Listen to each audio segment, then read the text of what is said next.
Solar রয়েছে বা একটা অটোরিকশার ব্যাটারি রয়েছে অথবা পুরাতন ব্যাটারির যেগুলো রয়েছে অটোরিকশার, সেগুলো দিয়েও আপনারা চাইলে এখানে কানেক্ট করে ব্যাটারি লাইন দিয়ে আপনারা কানেক্ট করে খুব সহজেই আপনারা বাড়ির যে সকল এসি ভোল্টেজের যে সকল যন্ত্রাংশগুলো রয়েছে, যে সকল ডিভাইসগুলো রয়েছে, যেমন আপনারা সিলিং ফ্যান বলতে পারেন, অথবা আপনারা বলতে পারেন যে এলইডি টেলিভিশন 32 ইঞ্চি বা 43 ইঞ্চি, এগুলো আপনারা খুব অনায়াসে চালাতে পারবেন কোনো ধরনের প্রবলেম ছাড়াই। এবং আপনার বাসায় যতগুলো কারেন্টের যতগুলো লাইট আছে, বিদ্যুতের প্রত্যেকটা লাইট আপনারা জ্বালাতে পারবেন। এখানে মিনিমাম 4 থেকে 5টা লাইট আপনারা অনায়াসে জ্বালাইতে পারবেন, সাথে সিলিং ফ্যানও চালাইতে পারবেন 2 থেকে 3টি।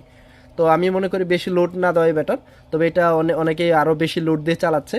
তবে আমি মনে করি লং টাইম যারা চালাতে চান, যে বহুদিন আপনারা চিন্তা ভাবনা করছেন যে বহুদিন যাতে চালানো যায়, 2 থেকে 5 বছর চালানো যায় বা 10 বছর সর্বোচ্চ চালানো যায়, এই ধরনের চিন্তা ভাবনা যাদের আছে তারা অবশ্যই এটাকে আপনারা কি করবেন, কম